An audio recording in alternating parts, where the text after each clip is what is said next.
X square plus y square plus 2gx plus fy plus c equals to 0 বৃত্তটি দ্বারা অক্ষদ্বয়ের খণ্ডিতাংশের পরিমাণ নির্ণয় করো। আমাদের বলেছে এই একটি বৃত্তের সমীকরণ দেওয়া আছে, এই সমীকরণ থেকে আমরা যেটি বৃত্ত অঙ্কন করি, এই বৃত্তটি অক্ষদ্বয়ের অর্থাৎ এক্স অক্ষ এবং ওয়াই অক্ষকে যেই পরিমাণে খণ্ডিত করে, যেই পরিমাণে সেট করে এই খণ্ডিত অংশ পাওয়া যায়, ওই পরিমাণটা নির্ণয় করতে বলেছে। আমরা যদি কোনো একটি সমতলে এই বৃত্তটি অঙ্কন করি, আমরা যদি প্রথমে এক্স অক্ষ এবং ওয়াই অক্ষ অঙ্কন, তাহলে এই প্রদত্ত বৃত্তের জন্য আমরা যদি এই বৃত্তের সমীকরণের জন্য, এই প্রদত্ত বৃত্তের সমীকরণের জন্য আমরা যদি একটি বৃত্ত অঙ্কন করি, এই বৃত্তটি এক্স অক্ষ এবং ওয়াই অক্ষকে যেই পরিমাণে সেট করে এটা আমাদেরকে নির্ণয় করতে বলেছে। তাহলে আমরা যদি বৃত্তটি অঙ্কন করি, আমরা প্রথমে যদি এক্স অক্ষকে সেট করি, এরকম একটি বৃত্ত অঙ্কন করি, এই বৃত্তটি যদি এক্স অক্ষকে সেট করে,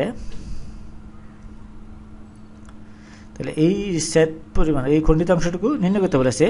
তাহলে আমরা ধরি এই প্রদত্ত বৃত্তটি এক্স অক্ষকে যথাক্রমে x1 ও x2 এই বিন্দুতে এক্স অক্ষ বরাবর হলে কি হবে, এই ওয়াই অক্ষকে ওয়াই অক্ষের কুটি ইকুয়াল টু 0 হবে। তাহলে আমরা এই x1 x2 ধরতে পারি।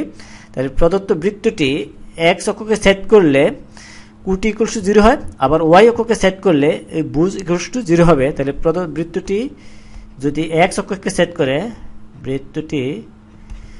এক্স অক্ষকে সেট করলে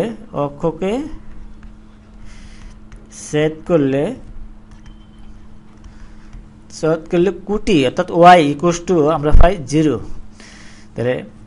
সুতরাং প্রদত্ত সমীকরণ থেকে আমরা পাই এই সমীকরণটা ওয়াই ইকুয়াল টু যদি 0 বসাই, তাহলে আমরা এই এখানে যদি 0 বসাই, তাহলে এখানে আমরা পাই প্রদত্ত সমীকরণ থেকে প্রায় এই বৃত্তের সমীকরণ থেকে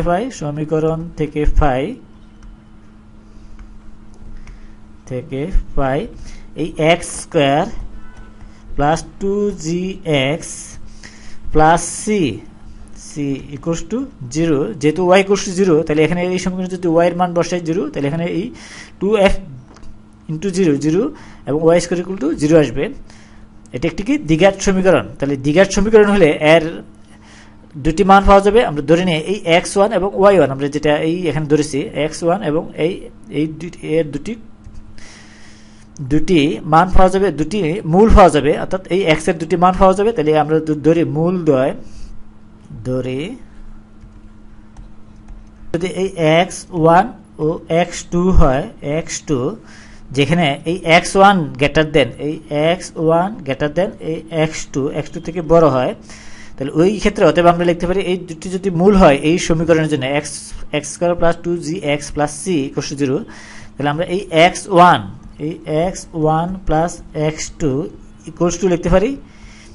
পারি মাইনাস 2g, এবং আমরা লিখতে পারি এই মূল দ্বয়ের গুণফল হবে, অর্থাৎ এই x1 এই x2 ইকুয়াল টু পাবো c, এটা সমান আমরা পাবো c। সুতরাং x অক্ষের খণ্ডিতাংশ সমান হবে এই x1 থেকে যদি এই x2 অংশটুকু বিয়োগ দিই, তাহলে এই অংশটুকুই হবে x অক্ষের খণ্ডিতাংশের পরিমাণ। তাহলে সুতরাং আমরা বলতে পারি x অক্ষের খণ্ডিতাংশ সমান আমরা পাই এই x1 বড়, আমরা ধরে নিচ্ছি x1 মাইনাস x2, এটা সমান আমরা পাই এই রুট ওভার এটাকে যে সাজিয়ে নেই এই x1 minus x2 whole square equals to, আমরা যদি এটা সমান এরকম লিখি, তাহলে এটা পাই আমরা এই রুট ওভার এই x1 plus x2 whole square minus 4 এই x1 x2, এটা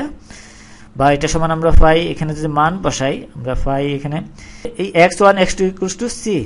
ইকুয়ালস টু মান আমরা পাই এখানে রুট ওভার এই 4g স্কয়ার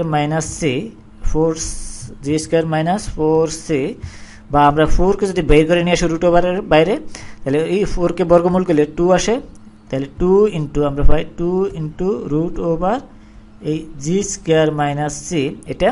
তাহলে x অক্ষের খণ্ডিতাংশ সমান আমরা এটা পেলাম। তাহলে y অক্ষের খণ্ডিতাংশ সমান, সুতরাং y অক্ষের সমান আমরা পাবো এই 2 ইন্টু রুট ওভার এই f স্কয়ার মাইনাস c, এটা আবার যদি আমরা একটু লক্ষ্য করি যে x অক্ষকে যদি স্পর্শ করে, তাহলে এই খণ্ডিতাংশ সমান 0 আসবে, কারণ এখানে কোনো খণ্ডিত করবে না, তাহলে এই অংশটুকু সমান এখানে 0 পাবো আমরা। শুধু অক্ষকে যদি স্পর্শ করে যায় বৃত্তটা, তাহলে কি হবে, এখানে এই মানটা হবে এখানে মানটা হবে এই খণ্ডিতাংশ সমান 0 পাবো। সুতরাং আমরা লিখতে পারি এই যদি x অক্ষকে স্পর্শ করে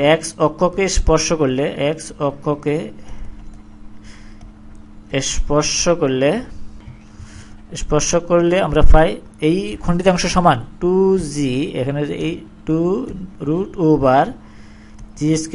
- c = 0 লেখা যায়, বা এটা সমান আমরা পাই =0, বা এটা সমান আমরা পাই এখানে এই √/g² - c = 0। সুতরাং এই g² লিখতে পারি আমরা g² c। অনুরূপভাবে y অক্ষকে যদি স্পর্শ করে তাহলে আমরা এই 2 × √/f² - c লিখতে পারি। সুতরাং y অক্ষকে যদি স্পর্শ